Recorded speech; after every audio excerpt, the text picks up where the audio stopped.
राधे राधे भक्तजनों, आज आप सुनेंगे एक ब्राह्मण की पुत्र और उनकी पत्नी की कहानी। खूब सुंदर दुख भरी कहानी है। किसी गांव में एक ब्राह्मण और ब्राह्मणी रहा करते थे। उनकी एक ही पुत्र था। उनकी पुत्र के नाम चंदर था। ब्राह्मण और ब्राह्मणी अपना पुत्र से बहुत प्यार करती थी। और दोनों एक दिन सोच रहे थे कि चंदर तो अब 12 हो गया है, उसकी शादी करवा देना चाहिए।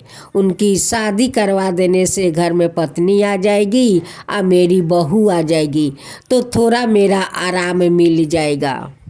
यही सोचकर ब्राह्मण ब्राह्मणी अपना चंदर को बहुत धाम-धूम से शादी करवा देते हैं। घर में बहू आती है। बहू के साथ चंदर कम से कम 2 महीना बिताया था। उसी 2 महीने में उनकी पेट में संतान आ गया था। लेकिन किसी को पता नहीं था, नहीं पत्नी का और नहीं पति का। एक दिन चंदर सोकर उठता है, अपना माँ से कहता है कि माँ देखो, अब तो मैं एक पेट से 2 पेट हो गया हूँ, अब मुझे परदेश जाना चाहिए। माँ ये बात सुनकर बहुत खुश हो जाती है। कहती है कि मेरा बेटा तो अब बहुत बड़ा हो गया है, अब अपना संसार संभालने के लिए बात करता है, कमाने के लिए बात करता है। चंदर कहता है कि माँ देखो, और कितना दिन मैं बैठ कर खाना खाऊंगा, मैं परदेश जाता हूँ कमाने, मुझे तो अब कमाना चाहिए। देखो हमारा एक पेट से 2 पेट हो गया है। चंदर के पत्नी कहती है कि आप परदेश जाएंगे तो मुझे महके में छोड़ आइएगा, आकर एक बार गावना करा कर ले आइएगा। सासू माँ कहती है कि बहू तो ठीक है बात कहती है, जा बेटा उसको मायके छोड़ाओ। चंदर अपना पत्नी को छोड़कर वो परदेश चला जाता है। वो 1 साल के बाद लौटता है और उनकी पत्नी का इधर एक संतान खूब सुंदर होता है। उनकी बेटा को देखते देखते 6 महीना का हो गया। जब चंदर परदेश से लौटा तो अपना माँ से कहता है कि माँ मैं जाता हूँ पत्नी को गावना कराने। माँ कहती है कि बेटा जा, तू गावना करा कर अपना पत्नी को ले आओ। जब चंदर अपना ससुराल जाता है तो उनकी सासू माँ उनकी बेटा को गोद में डाल देती है। अब तो चंदर कहता है कि ये किसका लड़का है। सासू माँ कहती है कि दामाद जी ये तो आपका ही बेटा है, 6 महीना का हो गया है। अब तो चंदर भड़क जाता है, कहता है कि सासू माँ 2 महीना में कैसे मेरे पत्नी का पेट में संतान आ गया, ये हमारा संतान नहीं है। ये लगता है मेरे जाने के बाद कोई और के साथ रंगरलिया मनाई है, उसकी ये संतान है, ये मेरा संतान नहीं है। उनकी पत्नी रो रो कर कहती है कि नहीं स्वामी, ये आपका संतान है। वो 2 महीना के अंदर में मेरा पेट में आ गया था, वो मुझे भी पता नहीं था कि मैं आपको बताऊं। 2 महीना में मैं कैसे बता सकती हूँ।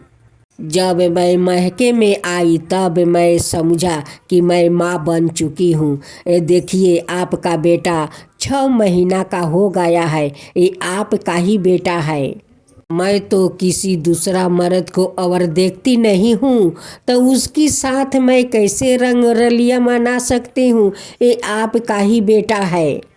चंदर अपना बेटा को घर लेकर आता है और पत्नी को कहता है कि ये नाजायज बच्चा को मैं अपना घर में नहीं रखूँगी, क्योंकि कलंक मेरा लग जाएगा, इसे मैं गंगा में बहा देता हूँ। चंदर को माँ कहती है कि बहू झूठ नहीं बोल रही है, चंदर ये तेरा ही तो संतान है। कहता है कि नहीं माँ, ये झूठ बोल रही है। चंदन उस बच्चा को हाथ में टांग लेता है और गंगा बहाने के लिए चल देते हैं।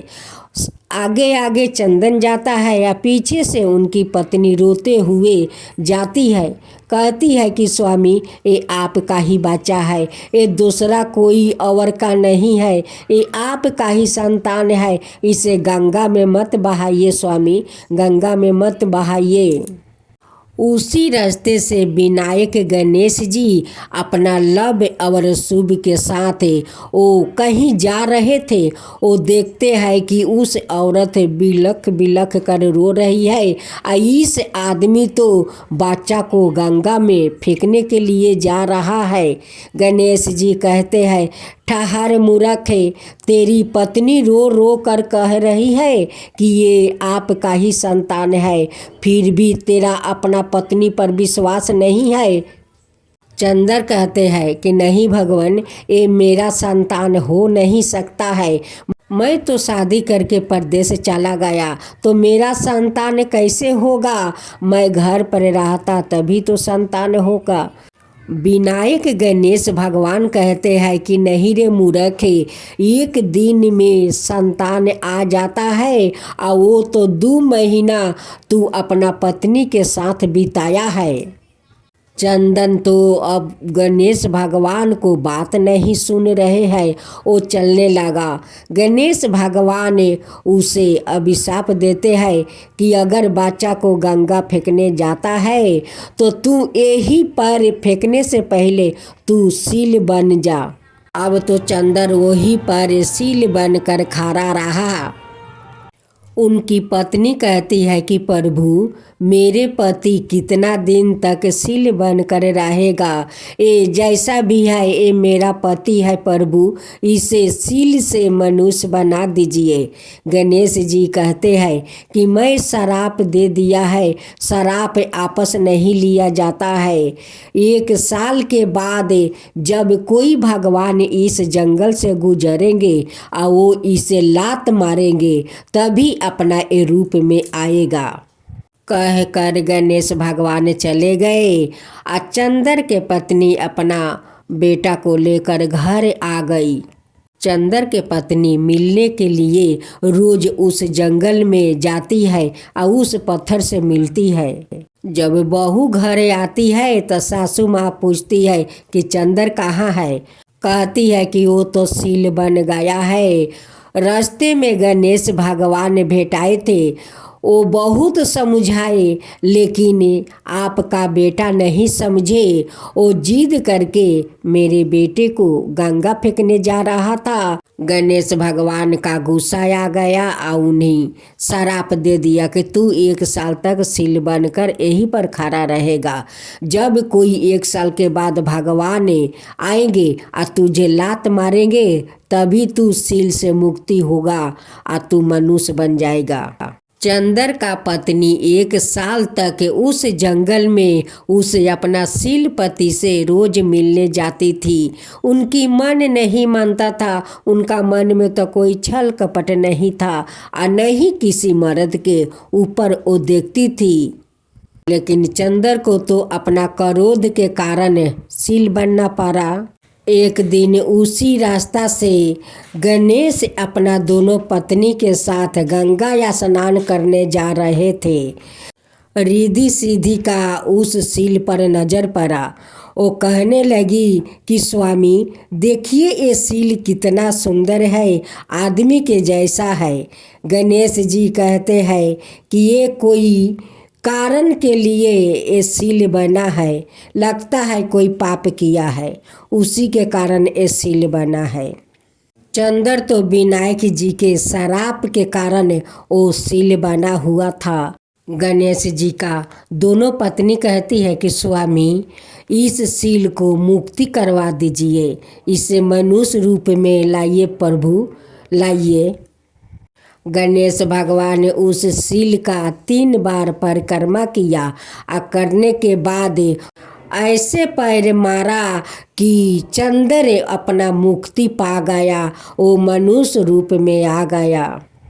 उसी समय उनकी पत्नी अपना पति को देखने उस जंगल में जा रही थी। वो जाते जाते देखती है कि वहाँ पर तो गणेश भगवान अपना दोनों पत्नी के साथ है। और गणेश भगवान तो मेरे पति को मुक्ति दिला दिया। विनायक जी सील बनाए और गणेश भगवान मुक्ति दिलाए। चंदर और चंदर का पत्नी दोनों गणेश भगवान का पैर पकड़ लेते हैं।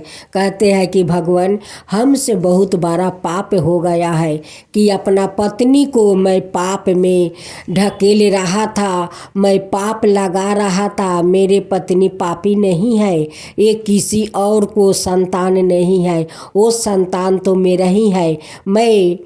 आज मैं अनाथ करने जा रहा था प्रभु, आज अपना बेटा को मैं गंगा में फेंक देता। आपको लोग झूठ नहीं कहते हैं कि आप विघ्न हरता है। जहाँ कोई तकलीफ होता है वहाँ आकर आप खड़ा हो जाते हैं, विघ्न हार लेते हैं। आप मेरा संतान को बचाया है प्रभु, ये कभी नहीं भूलूंगा, कभी नहीं भूलूंगा। आज से हम दोनों आपको धाम धूम से श्रद्धा भक्ति से गणेश जी का पूजा करेंगे।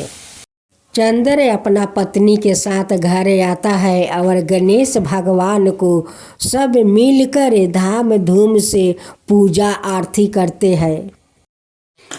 जय गणेश जी रिद्धि सिद्धि के देवता और विघ्न विनाशक देवता है, जो पूजा अर्चना से प्रसन्न होकर भक्त की हर बाधा को दूर करे, सुख सौभाग्य और धन धनाई के भंडार भर देते हैं। उनकी दयाशीलता और दानशीलता को लेकर काफ़ी कथाएँ भी प्रचलित है, जिनमें एक बुढ़िया से खीर खाने की लोक कथा काफ़ी प्रसिद्ध है। गणेश जी और खीर की कहानी। एक बार गणेश जी ने पृथ्वी के मनुष्यों को परीक्षा लेने का विचार किया। वो अपना रूप बदलकर पृथ्वी पर भ्रमण करने लगे। उन्होंने एक बालक का रूप बना लिया और एक हाथ में एक चमचा में दूध ले लिया और दूसरे हाथ में एक चुटकी चावल ले लिया और गली गली घूमने लगे। साथ ही साथ आवाज़ लगाते चल रहे थे, कोई मेरे लिए खीर बना दो, कोई मेरे लिए खीर बना दो, कोई मेरे लिए खीर बना दो। कोई भी उन पर ध्यान नहीं दे रहा था, बल्कि के लोग उन पर हंस रहे थे। वो लगातार एक गांव के बाद दूसरे गांव इसी तरह चक्कर लगाते हुए पुकारते रहे, पर कोई खीर बनाने के लिए तैयार नहीं था। सुबह से शाम हो गई, गणेश जी लगातार घूम रहे। एक बुढ़िया थी, शाम के वक्त अपनी झोपड़ी के बाहर बैठी हुई थी। तभी गणेश जी वहाँ से पुकारते हुए निकले कि कोई मेरी खीर बना दे, कोई मेरी खीर बना दे।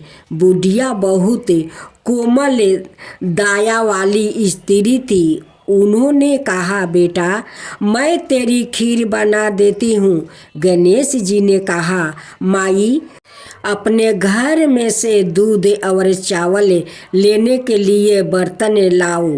बुढ़िया एक कटोरी लेकर जब झोपड़ी का बाहर आई तो गणेश जी ने कहा, आपने घर का सबसे बड़ा बर्तन लेकर आओ। बुढ़िया को थोड़ी झंझलाहट हुआ, पर उसने कहा, चलो बच्चे का मन राख लेती हूँ। और अंदर जाकर वो अपने घर से सबसे बड़ा पतीला लेकर बाहर आई। गणेश जी ने चमचे में से दूध पतीले में ढालने शुरू किया। तब बुढ़िया के आश्चर्य की सीमा नहीं रही। तब उसने देखा दूध से पूरा पतीला भर गया है। एक के बाद एक वो बर्तन झोपड़ी बाहर लाती गई और उसमें गणेश जी दूध भरते चले गए। इस तरह से घर के सारे बर्तन दूध से लबा भर गया। गणेश भगवान ने बुढ़िया से कहा, मैं स्नान करके आता हूँ, तब तक तुम खीर बना लो, मैं आपस आकर खाऊंगा। बुढ़िया ने पूछा, मैं इतनी सारी खीर का क्या करूं? इस पर गणपति जी बोले, सारे गांव को दावत दे दो। बुढ़िया ने बड़े प्यार से मन लगाकर खीर बनाई। खीर की भीनी भीनी मीठी मीठी खुशबू चारों दिशाओं में फैल गई। खीर बनाने के बाद वो हर घर में जाकर खीर खाने का न्योता देने लगी। लोग उस पर हंस रहे थे। बुढ़िया के घर में खाने को दाना नहीं है और यह सारे गांव को खीर खाने की दावत दे रही है। लोगों को कुतूहल हुआ और खीर की खुशबू से लोग खींचे चले आए। लो, सारा गांव बुढ़िया के घर में इकट्ठा हो गया। जब बुढ़िया की बहू को दावत की पाता मालूम हुई तब वो सबसे पहले वहाँ पहुँच गई। उसने खीर से भरे पतीलों को जब देखा तो उसके मुंह में पानी आ गया। उसे बड़ी जोर से भूख लगी हुई थी। उसने एक कटोरी में खीर निकाल ली और दरवाजे के पीछे बैठकर खाने की तैयारी करने लगी। इसी बीच एक छींटा गिर गया और गणपति जी को भोग लग गया और वो प्रसन्न हो गए। अब पूरे गांव को खाने की दावत देकर बुढ़िया वापस अपने घर आई तो उसने देखा बालक वापस आ गया था। बुढ़िया ने कहा, बेटा खीर तैयार है, भोग लगा लो। गणपति जी बोले, माँ भोग तो लाग चुका है, मेरा पेट पूरी तरह से भर गया है, मैं तृप्त हूँ, अब तू खा ले, अपने परिवार और गांव वालों को खिला दे। बुढ़िया ने कहा, यह तो बहुत ज़्यादा है, सबका पेट भर जाएगा, इसके बाद भी यह बच जाएगी। उस बीच खीर का मैं क्या करूँगी? इस पर गणेश जी बोले, इस बीच खीर को रात में अपने घर के चारों कोने में रख देना। और बुढ़िया ने ऐसा ही किया। जब सारा गांव जी भर कर खा चुका तब भी ढेर सारी खीर बच गई। उसने उसके पात्रों को अपने घर के चारों तरफ रख दिया। सुबह उठकर उसने क्या देखा? पतीलों में खीर के स्थान पर हीरे जवाहरात और मोती भर गया है। वो बहुत खुश हुई। उसकी सारी दलीदरता दूर हो गई और वो आराम से रहने लगी। उसने गणपति जी का एक भाव मंदिर बनवाया और साथ में एक बड़ा सा तालाब भी खुदवाया। इस तरह उसका नाम दूर दूर तक प्रसिद्ध हो गया। उस जगह वार्षिक मेले लगने लगे। लोग गणेश जी की कृपा प्राप्ति करने के लिए उस स्थान पर पूजा करने और मन्नत मांगने के लिए आने लगे। गणेश जी सबकी मनोकामना पूरी करने लगे। हे गणेश भगवान, जैसे आप उस बुढ़िया पर कृपा किया वैसा ही सब पर करना। कहानी कहने वाला, हुंकार भरने वाला, सुनने वाला, उनकी सारे परिवार पर कृपा करना, अड़ोस पड़ोस पर कृपा करना, सारा दुनिया पर कृपा करना। तो बोलो गणेश भगवान की जय, गणपति पप्पा की जय। अब सुने गणेश भगवान का मूर्ति का डिमांड की कथा।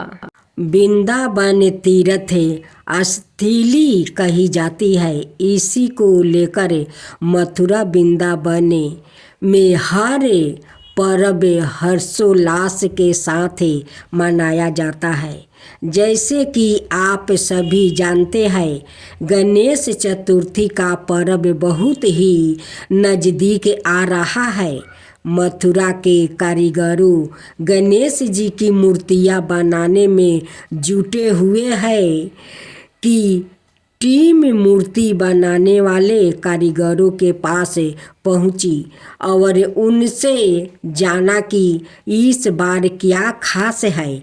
उनकी मूर्तियाँ में उनकी बनावट और गणेश चतुर्थी पर मूर्तियाँ बनाने के लिए उनको किस तरह का ऑर्डर मिल रहा है। कारीगरों का कहना है कि इस बार गणेश जी की मूर्तियों की बड़ी डिमांड है। ग्राहकों बड़ी संख्या में मूर्ति खरीदने आ रहे हैं। इस बार जो मूर्तियाँ बनाई जा रही है उनमें मिट्टी का इस्तेमाल नहीं किया जा रहा है।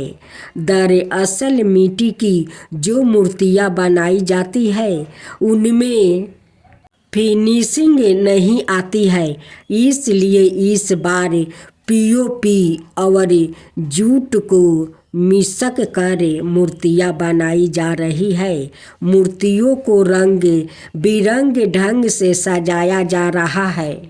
मूर्ति कलाकारों का कहना है कि पीओपी और जूटे मिश्र मूर्तियों को 5 महीने पहले से ही बनाने का काम शुरू कर दिया जाता है। बरसात के दिनों में मूर्तियाँ नहीं बनाई जा सकती है, इसलिए 3 महीने पहले ही मूर्तियों को बनाकर रख दिया जाता है। जैसे ही त्योहार नज़दीक आता है तो इन मूर्तियों को रंगों से सजा कर तैयार किया जाता है। जैसे पैसे को लेकर घरेलू झांकी की आकार की प्रतिमाओं के कारीगरों से बात की गई है, तो उनका कहना था कि इस बार 40 रुपये से लेकर 11,000 तक मूर्तियाँ मार्केट में है। कारीगरों का कहना है कि मूर्तियाँ की बुकिंग शुरू हो गई है। लोग आकर मूर्ति खरीद रहे हैं। गणेश चतुर्थी के लिए पूरी तरह से हम लोग तैयार हैं। आप सुने गणेश भगवान की व्रत कथा। राजा सातानिक ने सुमितु मुनि से पूछा, प्रिय वर गणेश जी को गणों का राजा किसने बनाया और बड़े भैया कार्तिकेय के रहते हुए यह कैसे विघ्नों के अधिकारी हो गए। सुमितु मुनि ने कहा, राजा आपने बहुत अच्छी बात पूछी है, जिस कारण ये विघ्न कारक हुए हैं और जिन विघ्नों को करने से इस पद पर उनकी नियुक्ति हुई है, वो मैं कह रहा हूँ। उसे आप एक ग्रह चित होकर सुने। पहले कीर्तियोग में प्रजाओं की जब सृष्टि हुई तो बिना विघ्न बाधा के देखते ही देखते सब कार्य सिद्ध हो जाते थे। अंत में प्रजा को बहुत अहंकार हो गया। कैलेश राहित अहंकार से परिपूर्ण प्रजा को देखकर ब्रह्मा ने बहुत सोच विचार करके प्रजा समृद्धि के लिए विनायक को विनियोजित किया। अंत ब्रह्मा के प्रयास से भगवान शंकर ने गणेश को उत्पन्न किया और उन्होंने गणों का अधिपति बनाया। हे राजन, जो प्राणी गणेश की बिना पूजा किए ही कार्य आरंभ कर देता है, उनके मुझसे सुनिए। ओ व्याकुत सपने में अत्यंत गहरे जल में अपने को डूबते स्नान करते हुए यह केस मुराए देखता है। कासाय बस्तर से आच्छादित और हिस्सक बेयागिर्दी पशुओं पर अपने को चढ़ाता हुआ देखता है। अत्यंत गर्भ और ऊंट आदि पर चढ़ाकर परिजनों से घेरा वो अपने को जाता हुआ देखता। हीन जो मानव किकरा पर बैठकर अपने को जल की तरंगों के बीच गाया हुआ देखता है और पैदल चल रहे लोगों से घेर कर यमराज के लोक को जाता है और जाते हुए अपने को सपने में देखता है। वो खुद ही अत्यंत दुखी होता है।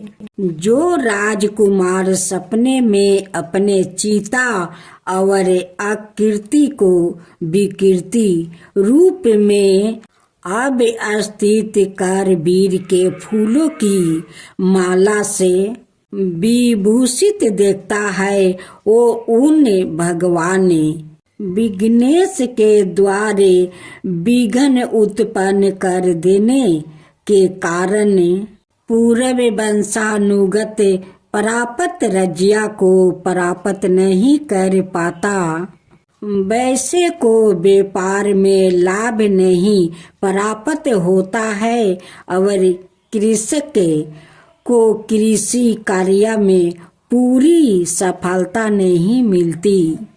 इसलिए राजन ऐसे अशुभ सपनों को देखने पर भगवान गणपति की प्रसन्नता के लिए विनायक शांति करना चाहिए। विनायक की जय हो, विनायक जी की जय हो। अब आप सुनेंगे तुलसी की गाथा। तुलसी से जोड़ी एक गाथा बहुत प्रचलित है। श्री मध्य देवी भगवत पुराण में इनके अवतार की दिव्य लीला गाथा भी बनाई गई है। एक बार शिव ने अपने तेज को समुद्र में फैला दिया था। उससे एक महातेजस्वी बालक ने जन्म लिया। यह बालक आगे चलकर जलंधर के नाम से पराक्रमी दैत्य राजा बना। इसकी राजधानी का नाम जलंधर नगरी था। दैत्यराज कलनेमी की कन्या बिंदा का विवाह जलंधर से हुआ। जलंधर महाराक्षस था। अपनी साता के मध्य में चूरी उसने माता लक्ष्मी को पाने की कामना से युद्ध किया, परंतु समुद्र से ही उत्पन्न होने के कारण माता लक्ष्मी ने उसे अपना भाई के रूप में स्वीकार कर लिया। वहाँ से पराजित होकर वो देवी पार्वती को पाने की लालसा से कैलाश पर्वत पर गया। भगवान देवाधिदेव शिव का ही रूप धारण कर माता पार्वती का समीप गया, परंतु माँ ने अपने योग बल से उसे तुरंत पहचान लिया और वहाँ से अंतर्ध्यान हो गई। देवी पार्वती ने क्रोध होकर सारा वृत्तांत भगवान विष्णु को सुनाया। जलंधर की पत्नी बिंदा अत्यंत पतिव्रता स्त्री थी। उसी के पतिव्रता धर्म की शक्ति से जलंधर ना तो मारा जाता था और ना ही पराजित होता था। इसलिए जलंधर का नाश करने के लिए बिंदा के पतिव्रता धर्म को भंग करना ही बहुत जरूरी था। इसी कारण भगवान विष्णु ऋषि का भेष धारण कर वन में जा पहुँचे, जहाँ बिंदा अकेली बर्मन कर रही थी। भगवान के साथ 2 मायावीर राक्षस भी थे, जिन्हें देखकर बिंदा भयभीत हो गई।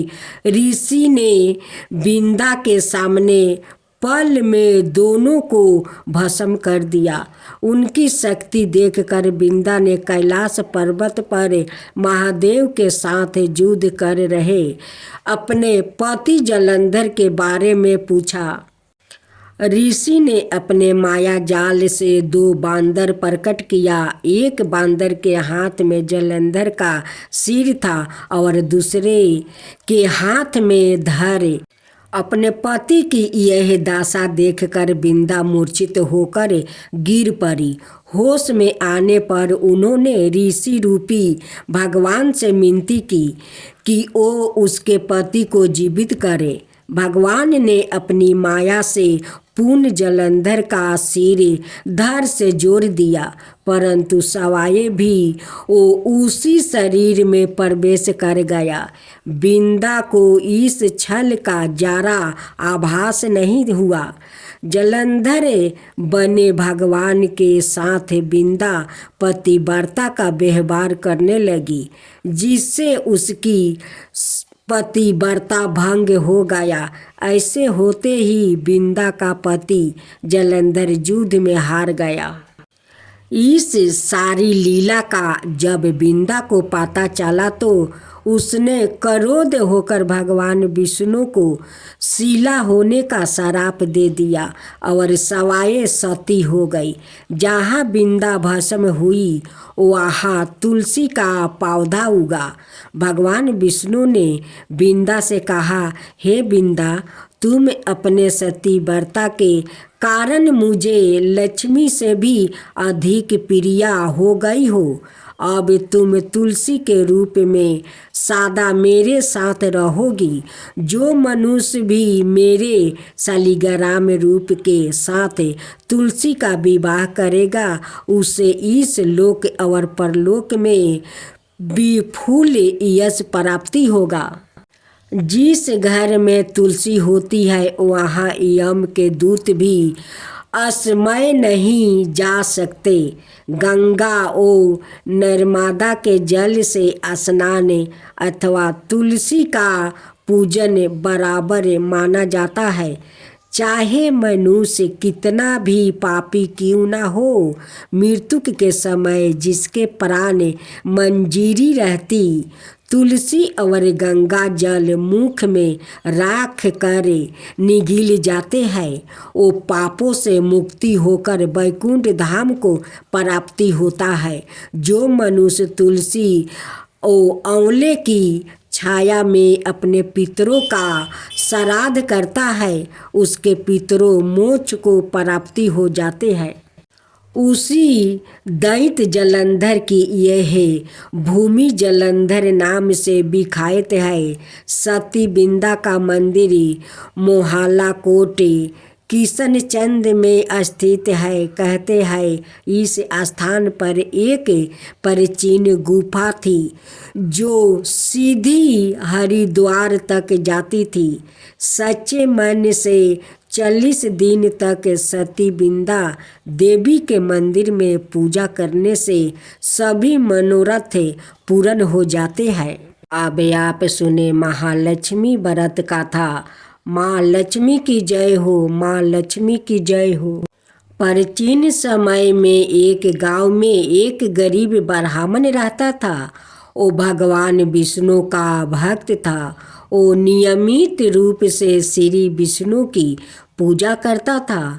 एक बार श्री हरि ने उस ब्राह्मण की पूजा से प्रसन्न होकर उससे वर मांगने को कहा। तब ब्राह्मण ने इच्छा जाहिर की कि लक्ष्मी जी का निवास उसके घर में हो। यह सुनकर विष्णु जी ने लक्ष्मी जी की प्राप्ति का मार्ग ब्राह्मण को बताया। विष्णु जी ने कहा कि मंदिर के सामने एक स्त्री आती है जो यहाँ आकर उपले थापती है। उसे अपने घर आने का निमंत्रित दो। वो धन की देवी है। जब लक्ष्मी जी तुम्हारे घर आएगी तो तुम्हारा घर धन धनाय से भर जाएगा। इतना कहकर विष्णु जी ध्यान मगन हो गए। अगले दिन सुबह 4 बजे से ही मंदिर के सामने ब्राह्मण आकर बैठ गया। कुछ ही देर में लक्ष्मी जी उपले थापने वही आई। ब्राह्मण ने उनसे उसके घर आने का निवेदन किया। वो सुन लक्ष्मी जी समझ गई कि यह सब विष्णु जी ने ही उससे करने के लिए कहा है। तब उन्होंने ब्राह्मण से कहा कि तुम महालक्ष्मी व्रत करो। यह व्रत 16 दिन तक व्रत करने और 16वां दिन रात को चंद्रमा को अर्घ देने के बाद ही तुम्हारा मनोरथ पूरा होगा। इसके बाद लक्ष्मी जी की पूजा कर ब्राह्मण ने देवी को उत्तर दिशा की और मुख करके पुकारा। उसकी तपस्या से प्रसन्न होकर माल अपना वचन पूरा किया। तब से ही यह व्रत पूरी श्रद्धा किया जाता है। ऐसा करने से व्याकुतों को माँ का आशीर्वाद प्राप्ति होता है। महालक्ष्मी व्रत का महत्व। हिंदू धर्म में महालक्ष्मी व्रत पूरे 16 दिनों तक रखा जाता है। हालांकि यह निर्जला व्रत नहीं होता है, लेकिन अन्न ग्रहण करने की मनाही होती है। आप इस व्रत में फलाहार कर सकते हैं। 16वां दिन व्रत का उद्यापन किया जाता है। यदि आप 16 दिन तक महालक्ष्मी व्रत करने में असमर्थ है तो शुरुआत के 3 यह आखिरी के 3 व्रत रख सकते हैं। इससे लोग की सभी मनोकामनाएं जल्दी ही पूरी होती है और घर में सुख समृद्धि का वास होता है।